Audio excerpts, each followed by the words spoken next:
بسم اللہ الرحمن الرحیم نحمدہ ونصلی علی رسولہ الکریم اما بعد۔ میں ہوں حافظ گلزار عالم اور آپ دیکھ رہے ہیں لرن عربک ود حافظ گلزار۔ قرآنی عربی سیکھیے آسان اور تیز رفتار طریقے سے صرف 3 ماہ میں انشاءاللہ۔ اس کورس کے ذریعے آپ قرآن کریم کے 80% الفاظ کا ترجمہ خود کر سکیں گے انشاءاللہ تعالی۔ آج سبق نمبر 13 ہم پڑھنے جا رہے ہیں لیول نمبر 1 کا، اور اس سبق میں ہم فعل مضارع منفی خاص پڑھیں گے۔ فعل مضارع منفی پچھلے سبق میں ہم نے پڑھا، اور اس میں 2 خاص حروف نفی کے ساتھ فعل مضارع کو پڑھیں گے، یعنی نیگیٹو، پریزنٹ اور فیوچر ٹینس کو۔ ہر سبق کی طرح پہلے ہم کچھ اعادہ کریں گے گزشتہ اسباق کا۔ پچھلے اسباق میں ہم نے ماضی اور مضارع کے 3 وزن پڑھے۔ فعل ماضی کے 3 وزن جو ہم نے پڑھے وہ یہ ہیں فعل، فاعل، فاعول۔ اس کا مطلب یہ ہے کہ عربی زبان میں اکثر افعال وہ 3 حروف والے ہوتے ہیں، لہذا 3 حروف والے افعال سے جب فعل ماضی کے افعال آئیں گی، یا تو تینوں حروف پہ زبر ہوگی، یا دوسرے حرف پہ زیر ہوگی، یا دوسرے حرف پر پیش ہوگی۔ سب سے زیادہ فعال استعمال ہوتا ہے، اس سے کم فاعل، اور سب سے کم فاعول استعمال ہوتا ہے۔ اسی طرح فعل مضارع کے بھی 3 وزن ہم نے پڑھے ہیں، یفعل، یفعل، یفعل۔ سب سے زیادہ یفعل استعمال ہوتا ہے، اس سے کم یفعل، اور سب سے کم یفعل کا وزن آتا ہے۔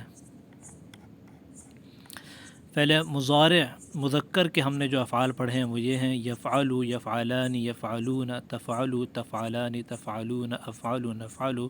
اور ان کو یاد کرنے کا طریقہ یہ ہے کہ پہلے صرف عربی کے الفاظ کو ہم پڑھیں گے بار بار ترتیب کے ساتھ۔ جب یہ الفاظ اور ان کی ترتیب اچھی طرح یاد ہو جائے، پھر ترجمے کے ساتھ ترتیب سے پڑھیں گے بار بار، اور جب یہ اچھی طرح یاد ہو جائے پھر ہم آگے بڑھیں گے۔ یہ عربی زبان میں گرامر میں یہ اسباق بہت ہی اہمیت کے حامل ہیں۔ یہ اسباق اگر اچھی طرح ازبر ہوں تو پھر گرامر کے کئی سارے اسباق سمجھنا آسان ہو جاتے ہیں، لہذا ان اسباق کو بہت اچھی طرح یاد کرنا ہوتا ہے، ٹائم دینا ہوتا ہے، اور ایک دفعہ جب یاد ہو جاتے ہیں اچھے تو پھر اگلے اسباق میں بھی کافی آسانی ہوتی ہے، لہذا ان کو توجہ کے ساتھ یاد کیا جائے، اور جب تک ایک سبق یاد نہ ہو اگلے سبق کی طرف نہ بڑھیں۔ لہذا مذکر کے فعل مضارع کے افعال ہم نے یہ پڑھے ہیں یفعل، یفعلان، یفعلون، تفعل، تفعلان، تفعلون، افعل، نفعل۔ بار بار پڑھیں، جب اچھی طرح یاد ہو جائے پھر ترجمہ کریں۔ یفعل وہ کرتا ہے یا کرے گا، یفعلان وہ 2 کرتے ہیں یا کریں گے، یفعلون وہ سب کرتے ہیں یا کریں گے، تفعل آپ کرتے ہیں یا کریں گے، تفعلان آپ 2 کرتے ہیں یا کریں گے، تفعلون آپ سب کرتے ہیں یا کریں گے، افعل میں کرتا ہوں یا کروں گا، نفعل ہم سب کرتے ہیں یا کریں گے۔ پھر آتے ہیں ہم مؤنث کے افعال کی طرف۔ مؤنث کے افعال ہم نے فعل مضارع کے پڑھے تفعل، تفعلان، یفعلن، تفعلین، تفعلان، تفعلن، افعل، نفعل۔ بار بار پڑھیں تفعل، تفعلان، یفعلن، تفعلین، تفعلان، تفعلن، افعل، نفعل۔ بار بار پڑھیں، اور جب اچھی طرح یاد ہو جائیں پھر ترجمے کے ساتھ پڑھیں۔ تفعل وہ کرتی ہے یا کرے گی، تفعلان وہ 2 کرتی ہیں یا کریں گی، افعلن وہ سب کرتی ہیں یا کریں گے، تفعلین آپ کرتی ہیں یا کریں گی، تفعلان آپ 2 کرتی ہیں یا کریں گی، تفعلن آپ سب کرتی ہیں یا کریں گی، افعل میں کرتی ہوں یا کروں گی، نفعل ہم سب کرتی ہیں یا کریں گی۔ جب اچھی طرح یاد ہو جائیں پھر آگے بڑھیں۔ اور پہلے ہم پڑھ چکے ہیں کہ یہ جو فعل سے ہم افعال بناتے ہیں ماضی کے مضارع کے، سب سے پہلے اس کا مقصد یہ ہوتا ہے کہ جب اس سے افعال ہمیں بنانا آ جاتے ہیں تو عربی میں جو دوسرے حروف سے افعال ہوتے ہیں، مثلا یضرب، ینصر، وہ اسی طرز پر ہوتے ہیں، لہذا جب ان سے ہم افعال اچھی طرح سمجھ جاتے ہیں اور ترجمہ کرنا سمجھ جاتے ہیں تو تمام افعال کا ترجمہ ہم پھر کر سکتے ہیں۔ پچھلے سبق میں ہم نے حروف نفی کے بارے میں پڑھا کہ ماضی کی نفی کے لیے اکثر ما آتا ہے، اور مضارع کی نفی کے لیے اکثر لا کا حرف آتا ہے۔ مثالیں قرآن کریم میں ماضی منفی کی اور مضارع منفی کی یہ ہیں ماضی منفی کی مثال ہے وما ظلمہم اللہ، اور نہیں کیا ظلم اللہ تعالیٰ نے ان پر، ما ودعک ربک وما قلی، نہیں چھوڑا آپ کو آپ کے پروردگار نے، وما قلی، اور نہ ہی وہ ناراض ہوا۔ مضارع کی مثالیں منفی کی، لا تجزی، نہیں کام آئے گا، نفس، کوئی نفس، عن نفس، کسی دوسرے شخص کے، شیئن، کچھ بھی، لا یملکون شیئن، وہ مالک نہیں ہیں کسی چیز کے، ولا یعقلون، اور نہ وہ عقل رکھتے ہیں۔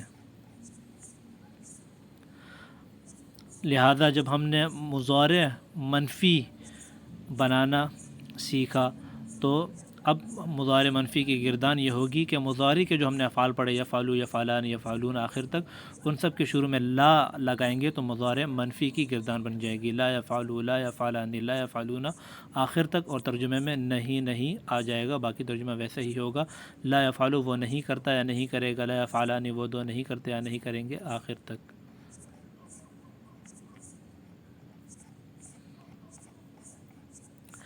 آج کے سبق میں ہم پڑھیں گے دو خاص حروف نفی جو قرآن کریم میں 454 مرتبہ آئے ہیں، یعنی صرف یہ دو خاص حروف نفی پڑھنے سے ہم قرآن کریم کے 454 الفاظ کا ترجمہ کر سکیں گے اگر ان کا ترجمہ سمجھ لیں۔ اور وہ دو خاص حروف نفی ہیں لم اور لن۔ لم کا مطلب نہیں اور لن کا مطلب ہرگز نہیں۔ لم فعل مضارع کو ماضی منفی کے معنی میں کر دیتا ہے اور جزم لگاتا ہے، اور لن فعل مضارع کی نفی میں زور اور تاکید پیدا کرتا ہے اور زبر لگاتا ہے۔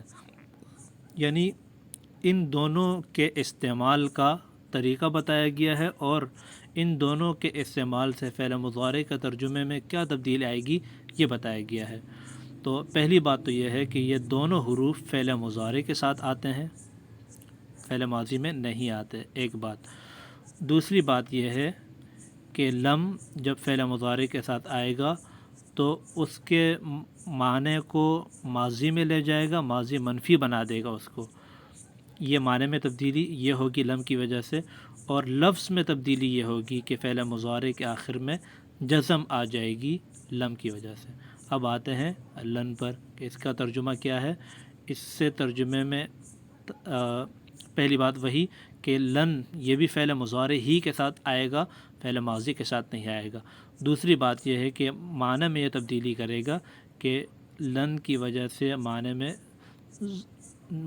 فعل مضارع کی نفی میں زور اور تاکید پیدا ہو جائے گی، ٹھیک ہے، اور لن کی وجہ سے لفظ میں تبدیلی یہ ہوگی کہ فعل مضارع کے آخری حرف پر زبر آ جائے گی۔ مزید تفصیل آگے آ رہی ہے۔ قرآن کریم میں دونوں کی مثالیں فَإِن لَمْ تَفْعَلُوا وَلَن تَفْعَلُوا، ایک ہی آیت میں دونوں کی مثالیں آئی ہیں۔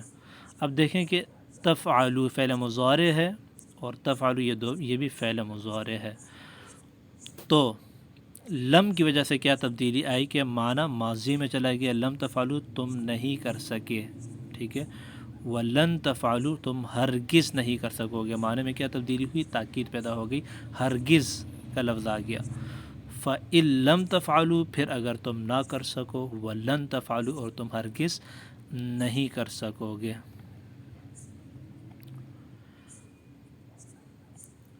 یہ دونوں بوغدہ اور ہتھوڑی کے کام کرتے ہیں، چوپرز اینڈ ہیمرز، یعنی کاٹ پیٹ کر دیتے ہیں الفاظ میں۔ کیسے؟ لم فعل مضارع کے آخر سے پیش اور نون کو ختم کر دیتا ہے اور جزم لگا دیتا ہے، اور لن فعل مضارع کے آخر سے پیش اور نون ہٹا کر زبر لگا دیتا ہے۔ یعنی وہ فعل مضارع کے افعال جن کے آخر میں نون آتی ہے، جیسے یفعلون، یفعلان، تفعلون، تو ان کے آخر میں نون بھی ہٹ جائے گی ان دونوں کی وجہ سے، لم اور لن کی وجہ سے، سوائے جمع مؤنث کے نون کے کہ وہ نون باقی رہے گا، باقی سارے نون لم اور لن ان دونوں کی وجہ سے ہٹ جائیں گی جب یہ فعل مضارع سے پہلے آتے ہیں، ایک تبدیلی۔ دوسری تبدیلی جو پہلے بھی بتائی گئی ہے کہ لم اور لن دونوں کی وجہ سے جن فعل مضارع کے آخر میں پیش آتی ہے، جیسے یفعلو، تفعلو، افعلو، نفعلو، وہ پیش ہٹ جائے گی دونوں کی وجہ سے۔ پھر لم کی وجہ سے یہ ہوگا کہ آخری حرف پہ جزم لگ جائے گی، اور لن کی وجہ سے یہ ہوگا کہ آخری حرف پر پیش کی جگہ زبر لگ جائے گی۔ تفصیل آگے آ رہی ہے، یہاں پر مزید وضاحت کے لیے یہ تفصیل دی گئی ہے۔ لم کی وجہ سے پیش ہٹی، اسی طرح لمہ کا بھی یہ حکم ہے، لم لمہ دونوں پیش ہٹ کر جزم آئے گی، اور نون ہوگی تو نون بالکل ہٹ جائے گا۔ یہاں مزید وضاحت کے ساتھ دیکھیں، پیش تھی تو پیش ہٹ جائے گی اور اس کی جگہ جزم آ جائے گی، لم یفعل ہو جائے گا۔ نون ہوگی تو نون بالکل ہٹ جائے گی، لم یفعلو ہو جائے گا۔ اب آتے ہیں لم کی گردان پر۔ دیکھیں کہ لم جب لگے گی فعل مضارع کے ساتھ تو تبدیلی کیا ہوگی۔ جو پہلے فعل مضارع کے افعال کی حالت تھی وہ تبدیل ہو جائے گی اور یہ بن جائے گی، لہذا لم اور یا لمہ کے ساتھ فعل مضارع کی گردان یوں ہوگی، لم یفعل، لم یفعلا، لم یفعلو، لم تفعل، لم تفعلا، لم تفعلو، لم افعل، لم نفعل۔ پھر مؤنث کے افعال، لم تفعل، لم تفعلا، لم یفعلنا، لم تفعلی، لم تفعلا، لم تفعلنا، لم افعل، لم نفعل۔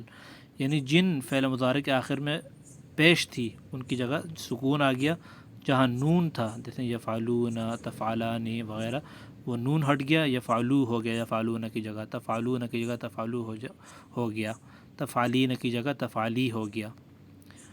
اور ترجمہ ماضی میں چلا گیا، ماضی منفی میں۔ یفعلو کا ویسے ترجمہ ہوتا ہے وہ کرتا ہے یا کرے گا، لیکن لم کی وجہ سے ترجمہ ہوا لم یفعل، اس نے نہیں کیا، اس ایک مرد نے نہیں کیا، ان دو مردوں نے نہیں کیا، ان سب مردوں نے نہیں کیا، ماضی منفی ترجمہ بن گیا۔ اب آتے ہیں اس کی گردان پر، یاد کرتے ہیں، اور یاد کرنے کا وہی طریقہ کہ لم اس کے ساتھ لگائیں اور بار بار پہلے صرف عربی کے الفاظ کو پڑھیں۔ لم یفعل، لم یفعلا، لم یفعلو، لم تفعل، لم تفعلا، لم تفعلو، لم افعل، لم نفعل، بار بار پڑھیں پہلے مذکر کے الفاظ کو، پھر مؤنث کے ساتھ پڑھیں، لم تفعل، لم تفعلا، لم یفعلنا، لم تفعلی، لم تفعلا، لم تفعلنا، لم افعل، لم نفعل، بار بار پڑھیں۔ جب اچھی طرح یہ الفاظ کی سیریز یاد ہو جائے، ترتیب یاد ہو جائے، یہ گردان یاد ہو جائے، اچھی طرح ازبر ہو جائے، پھر ترجمے کے ساتھ پڑھیں۔ لم یفعل، اسے ایک مرد نے نہیں کیا، ان دو مردوں نے نہیں کیا، ان سب مردوں نے نہیں کیا۔ لم تفعل، اسے ایک عورت نے، لم تفعل، آپ ایک مرد نے نہیں کیا۔ لم تفعل، آپ دو مردوں نے نہیں کیا۔ لم تفعل، آپ سب مردوں نے نہیں کیا۔ لم افعل، میں نے نہیں کیا۔ لم نفعل، ہم سب نے نہیں کیا۔ پھر یہ مؤنث کے الفاظ ہیں، لم تفعل، اسے ایک عورت نے نہیں کیا۔ لم تفعلا، ان دو عورتوں نے نہیں کیا۔ لم یفعلنا، ان سب عورتوں نے نہیں کیا۔ لم تفعلی، آپ ایک عورت نے نہیں کیا۔ لم تفعلا، آپ دو عورتوں نے نہیں کیا۔ لم تفعلنا، آپ سب عورتوں نے نہیں کیا۔ لم افعل، میں نے نہیں کیا۔ لم نفعل، ہم سب نے نہیں کیا۔ اور وہی بات کہ جب فعال سے ہم افعال بنانا سیکھ لیتے ہیں، پھر مختلف الفاظ سے ہم افعال بناتے ہیں تاکہ اچھی طرح سمجھ جائیں کہ مختلف الفاظ سے، مختلف حروف سے جب افعال آئیں تو ان کے ماضی، مضارع وغیرہ کیسے بنیں گے۔ اور جو مشہور 4 افعال ہیں فعال کے بعد، ان سے باری باری ہم افعال بناتے ہیں۔ تو ان میں سب سے پہلا ہے ضربہ، تو ضربہ سے لم کے ساتھ گردان یوں بنے گی، لم یضرب، لم یضرب۔ آپ دیکھیں اصل جو حالت تھی وہ کیا تھی، یضربو، یضربان، یضربون آخر تک، لیکن لم نے ان کی حالت تبدیل کر دی اور پیش کی جگہ ساکن، اور جہاں نون تھا وہ ہٹ گیا، سوائے جمع مؤنث کے نون کے، یضربنا، تضربنا، یہ باقی رہے گا۔ تو گردان یوں بنے گی، لم یضرب، لم یضربا، لم یضربو، لم تضرب، لم تضربا، لم تضربو، لم اضرب، لم نضرب، لم تضرب، لم تضربا، لم یضربنا، لم تضربی، لم تضربا، لم تضربنا، لم اضرب، لم نضرب۔ اور ضرب یضرب کا مطلب ہوتا ہے مارنا، تو ترجمہ یوں بنے گا، لم یضرب، اسے ایک مرد نے نہیں مارا، ان دو مردوں نے نہیں مارا، ان سب مردوں نے نہیں مارا۔ لم تضرب، آپ ایک مرد نے نہیں مارا، آپ دو مردوں نے نہیں مارا، آپ سب مردوں نے نہیں مارا۔ لم اضرب، میں نے نہیں مارا۔ لم نضرب، ہم سب نے نہیں مارا۔ لم تضرب، اسے ایک عورت نے نہیں مارا۔ لم تضربا، ان دو عورتوں نے نہیں مارا۔ لم یضربنا، ان سب عورتوں نے نہیں مارا۔ لم تضربی، آپ نے نہیں مارا، آپ دو مردوں نے، آپ دو عورتوں نے نہیں مارا۔ لم تضربنا، آپ سب عورتوں نے نہیں مارا، میں نے نہیں مارا، ہم سب نے نہیں مارا۔ یہ ہیں ضربہ سے لم کی گردان۔ اب باب ضربہ سے ہی ایک فعل آتا ہے یحلف، ٹھیک ہے، دیکھیں ضربہ کے وزن پر ہے. یضرب تیسرے حرف زیر ہے، اس میں بھی تیسرے حرف زیر ہے، لہذا اور یہ باب ضربہ سے ہے. لم یحلف لم یحلفا لم یحلفو لم تحلف لم تحلفا لم تحلفو لم احلف لم نحلف لم تحلف لم تحلفا لم یحلفنا لم تحلفی لم تحلفا لم تحلفنا لم احلف لم نحلف. حلف یحلف کا مطلب ہے حلف اٹھانا، قسم اٹھانا. تو ترجمہ ہوگا اس ایک مرد نے قسم نہیں کھائی، ان دو مردوں نے نہیں کھائی قسم، ان سب مردوں نے قسم نہیں کھائی آخر تک. پھر نصر ینصر فعل سے لم کی گردان یوں بنے گی، لم ینصر لم ینصرا لم ینصروا آخر تک ترجمہ ہوگا نہیں مدد کی اس ایک مرد نے، نہیں مدد کی ان دو مردوں نے، نہیں مدد کی ان سب مردوں نے آخر تک. باب نصر سے ہی ایک فعل ہے خرج یخرجو، یخرجو کا مطلب ہے نکلنا، گردان یوں بنے گی لم یخرج لم یخرجا لم یخرجو لم تخرج لم تخرجا لم تخرجو لم اخرج لم نخرج آخر تک. ترجمہ ہوگا نہیں نکلا وہ ایک مرد، نہیں نکلے وہ دو مرد، نہیں نکلے وہ سب مرد آخر تک. باب سمع سے گردان یوں بنے گی لم یسمع لم یسمعا لم یسمعوا لم تسمع لم تسمعا لم تسمعوا لم اسمع لم نسمع لم تسمع لم تسمعا لم یسمعن لم تسمعی لم تسمعا لم تسمعن لم اسمع لم نسمع. ترجمہ یہ ہوگا نہیں سنا اسے ایک مرد نے، نہیں سنا ان دو مردوں نے، نہیں سنا ان سب مردوں نے آخر تک. اسی طرح لم یحبط لم یحبطا لم یحبطوا لم تحبط لم تحبطا لم تحبطوا لم احبط لم نحبط لم تحبط لم تحبطا لم يحبطنا لم تحبط لم تحبطا لم تحبطنا لم احبط لم نحبط. نہیں ضائع ہوا وہ ایک مرد، نہیں ضائع ہوئے وہ دو مرد، نہیں ضائع ہوئے وہ سب مرد آخر تک. حبط یحبط ترجمہ ہے ضائع ہونا. ان تحبط اعمالکم وانتم لا تشعرون قرآن کریم کی آیت ہے کہ تمہارے اعمال ضائع ہو جائیں گی اور تمہیں خبر بھی نہیں ہوگی. تو لم یحبط ضائع ہوا وہ ایک مرد، لم یحبطا ضائع ہوئے وہ دو مرد، لم یحبطوا ضائع ہوئے وہ سب مرد آخر تک. لم یفتح لم یفتحا لم یفتحوا آخر تک نہیں کھولا اس ایک مرد نے، نہیں کھولا ان دو مردوں نے، نہیں کھولا ان سب مردوں نے آخر تک. لم یبعث لم یبعثا لم یبعثوا نہیں بھیجا اس ایک مرد نے، نہیں بھیجا ان دو مردوں نے، نہیں بھیجا ان سب مردوں نے آخر تک. یہ سبق کا پہلا حصہ یہاں تک مکمل ہوا. دوسرا حصہ ہم انشاءاللہ کل پڑھیں گے کیونکہ سبق کچھ بلکہ کافی طویل ہو گیا ہے. آج کے سبق کا یعنی اس سبق کے پہلے حصے کا اختتام کرتے ہیں. سبحانک اللہم و بحمدک نشہد ان لا الہ الا انت نستغفرک و نتوب الیک. السلام علیکم ورحمۃ اللہ وبرکاتہ.